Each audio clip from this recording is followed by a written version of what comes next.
Right now, as you're watching this, silver is doing something extraordinary, something that has seasoned investors quietly repositioning their portfolios, while most people remain completely unaware. The white metal just crossed $95 per ounce. Let that sink in for a moment. Not 50, not 70, $95. And here's the number people skip. That represents more than a $64 increase from just 1 year ago. In percentage terms, we're looking at one of the most aggressive annual moves in silver's modern history. But I need to tell you something that goes far deeper than price charts and ticker symbols. What's happening in the silver market right now isn't just about supply and demand. It's about something much bigger, something that touches your retirement planning, your wealth preservation strategy, and frankly, your ability to navigate what could become one of the most volatile financial environments we've seen in decades. Let me paint you the picture. In the past 48 hours, we witnessed silver jump more than 5% in a single session. That kind of move doesn't happen in a vacuum. The trigger this time was a geopolitical escalation that most financial channels barely mentioned.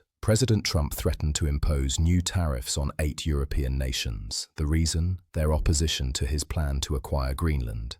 Now, regardless of your political leanings, this is a development that commodity markets took extremely seriously. When major economies begin threatening each other with economic weapons, investors don't sit idle. They move, they reposition, and historically, they move toward assets that have maintained value through centuries of political chaos, economic upheaval, and currency destruction. Silver is one of those assets. Gold is another. But silver, with its dual nature as both precious metal and industrial commodity, offers something that gold simply cannot. This is where it flips. You see, most people think of silver purely as gold's little brother, a cheaper way to own precious metals. That perspective made sense 10 or 20 years ago. It no longer applies today. Silver has become strategically critical to the modern economy in ways that would have seemed unimaginable to previous generations. Think about every solar panel being installed right now. Silver. Think about the electric vehicles transforming global transportation. Silver. Think about the advanced electronics in your smartphone, your medical devices, the infrastructure powering the clean energy revolution. Silver is embedded in virtually all of it. And here's where the picture gets interesting.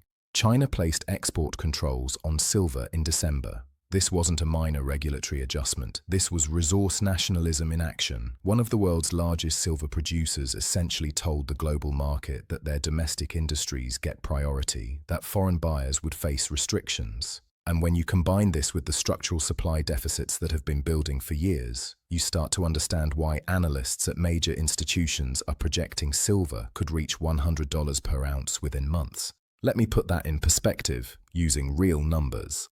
At the start of this year, silver was trading around $76 per ounce. Today, we're looking at prices above $95. That's roughly a 25% gain in less than 3 weeks, 25%.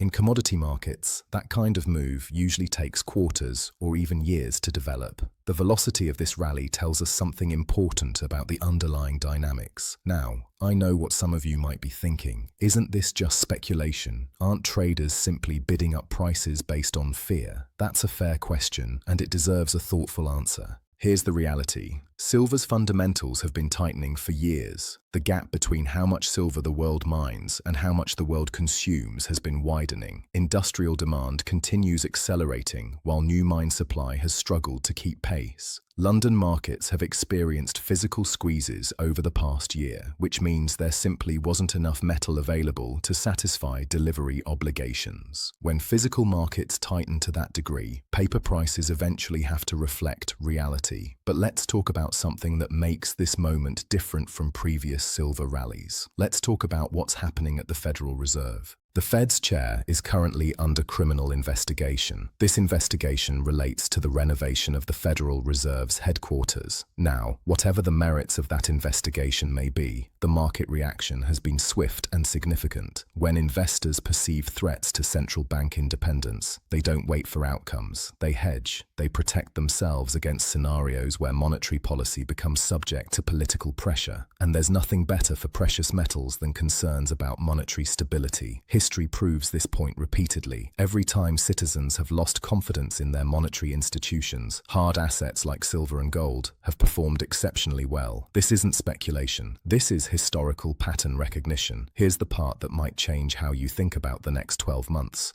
We are witnessing what some analysts describe as the early stages of a rotation out of financial assets and into hard commodities. Exchange-traded funds that hold physical gold saw their largest inflows in months last week. More than 28 tons of metal flowed into these funds, representing the biggest weekly increase since September. Silver ETFs are seeing similar patterns. This isn't retail traders making small bets. This is institutional capital repositioning. When institutions move, they don't move quietly or quickly. They can't. Their positions are too large. So when you see this kind of sustained accumulation, you're watching something that typically takes months or years to fully play out. Now let's talk about the geopolitical landscape in more detail, because this is critical context for understanding where silver might go from here. The situation involving Greenland represents something much larger than a territorial dispute. Greenland sits atop massive reserves of rare earth minerals, uranium, and other strategic resources. The Arctic region is becoming increasingly accessible due to changing ice patterns, and major powers are positioning themselves for access. Control of Greenland would give any nation significant leverage over critical mineral supply chains. Europe holds approximately $10 trillion worth of American bonds and stocks. Some of this sits with public sector funds. Analysts have warned that in an escalating trade conflict, these holdings could become weaponized.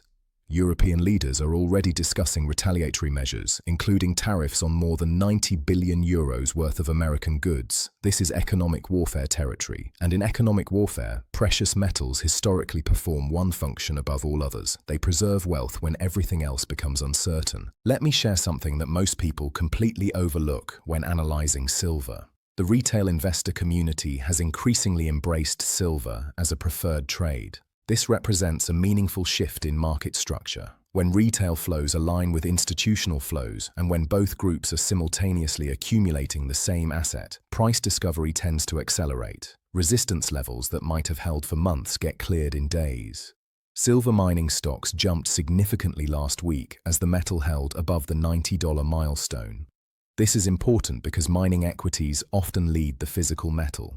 When miners rally on high volume, it suggests that sophisticated investors are positioning for sustained higher prices, not just a temporary spike. But here's the question I want you to hold in your mind as we continue. What if this is just the beginning?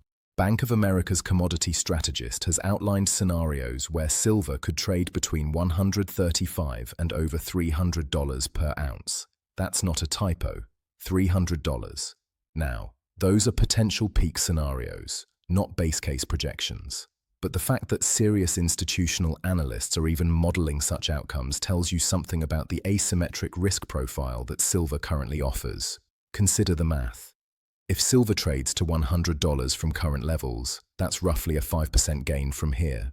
Meaningful but not extraordinary. If silver trades to $150, which falls within the ranges some analysts are projecting, that represents more than a 50% gain. And if we see the kind of parabolic move that occurred in 1980, which some technical analysts believe current chart patterns resemble, the upside becomes genuinely difficult to model. Now, let me be absolutely clear about something. Silver is volatile. Silver has always been volatile, and silver will likely remain volatile. The same properties that create potential for significant gains also create potential for sharp corrections. Anyone considering any position in precious metals should understand this fundamental characteristic. This brings me to the topic of fiscal policy and why it matters for silver. The United States continues running substantial budget deficits. The national debt has reached levels that would have seemed catastrophic to previous generations of policymakers, and the proposed tax and spending policies being discussed would likely expand those deficits further. When governments face debt burdens of this magnitude, they historically have limited options. They can cut spending dramatically, which is politically difficult. They can raise taxes substantially, which is economically difficult. Or they can allow inflation to erode the real value of their debt. That third option has been used by indebted nations throughout history, and it's precisely why precious metals have maintained value across millennia while paper currencies have repeatedly failed. This isn't a political statement, this is an observation about fiscal arithmetic and monetary history. For anyone thinking about retirement planning or wealth preservation over meaningful time horizons, understanding these dynamics becomes essential. The purchasing power of dollars held in savings accounts or invested in bonds depends entirely on monetary policy decisions yet to be made. Hard assets like silver represent one possible hedge against scenarios where those decisions don't favor savers. Here's where the story connects to your daily life. Real estate investing has become increasingly challenging as mortgage rates remain elevated and property prices in many markets sit near all-time highs. Traditional fixed-income investments offer yields that barely keep pace with officially measured inflation, let alone the actual increases in living costs that most families experience. The stock market, while having performed well historically, trades at valuations that many analysts consider stretched. Silver occupies an interesting position within this landscape. It's liquid, meaning you can convert it to cash relatively easily when needed. It's divisible, meaning you can own small amounts or large amounts depending on your circumstances. And it has demonstrated the ability to appreciate significantly during periods of monetary and geopolitical stress. None of this constitutes advice to take any particular action. Every individual's situation differs based on their goals, timeline, risk tolerance, and existing portfolio composition, but understanding the forces currently acting on silver markets helps inform whatever decisions you ultimately make. Let me share one more observation that I find particularly striking. The monthly RSI reading on silver, which is a technical indicator measuring momentum, recently crossed 92. For context, in 2011, when silver peaked near $50 before declining substantially, that same indicator topped out around 82. The only other time we've seen readings this elevated was in 1980, which was followed by one of the most dramatic corrections in commodity market history. Does this mean silver is about to crash? Not necessarily. Overbought conditions can persist for extended periods, especially when fundamental supply and demand dynamics support higher prices. But it does suggest that anyone watching these markets should remain aware that volatility cuts both ways. The current environment reminds me of something that experienced commodity traders understand instinctively. When markets move this aggressively, they tend to overshoot in both directions. The eventual peak, whenever it comes, will likely exceed what fundamentals alone would justify, and the subsequent correction will likely take prices below what fundamentals would support. This is the nature of speculative markets, and precious metals are no exception. So where does this leave us? We're watching silver trade at all-time highs amid geopolitical tensions that show no signs of resolution. We're seeing institutional flows into precious metals accelerating. We're observing structural supply deficits that have been building for years finally manifesting in price. And we're navigating a fiscal policy environment where governments around the world face difficult choices about debt, spending, and monetary stability. These factors don't guarantee any particular outcome. Markets have a way of surprising even the most informed observers, but they do suggest that dismissing silver's rally as mere speculation or temporary enthusiasm would be a mistake. The underlying drivers appear durable and, if anything, seem likely to intensify rather than dissipate. For those interested in exploring options to consider, silver offers several access points. Physical metal in the form of coins or bars provides direct ownership with no counterparty risk, but requires secure storage and involves premiums above spot price. Exchange-traded funds offer convenience and liquidity, but carry management fees and don't provide the same direct ownership benefits. Mining equities offer leverage to silver price movements, but introduce company-specific risks related to management, geology, and jurisdiction. Each approach involves trade-offs. There is no perfect solution, but the first step toward making an informed decision is understanding the landscape, which is exactly what we've tried to accomplish here. I want to leave you with one final thought. Throughout human history, silver has served as money, as a store of value, and as a medium of exchange. Empires have risen and fallen. Currencies have been created and destroyed. Technologies have transformed how we live and work. Through all of it, silver has endured, not because of any magical properties, but because it possesses characteristics that humans consistently value: scarcity, durability, divisibility, and utility. The specific circumstances driving today's rally are unique to our moment in history. Greenland tensions, Federal Reserve investigations, Chinese export controls, supply deficits in physical markets. But the broader pattern is as old as civilization itself. When uncertainty rises, people seek tangible assets. When trust in institutions wavers, people return to forms of money that don't depend on institutional credibility. Whether silver reaches $100 next month or next year, whether it corrects 30% before rising further, whether the current rally represents the early stages of something historic or merely an extended move within a longer consolidation, these are questions no one can answer with certainty. But understanding the forces at work, the dynamics shaping these markets, and the historical patterns that inform current price action gives you something valuable: perspective. And perspective, ultimately, is what separates those who navigate volatile markets successfully from those who get swept away by them. Thank you for watching. I'll see you in the next one.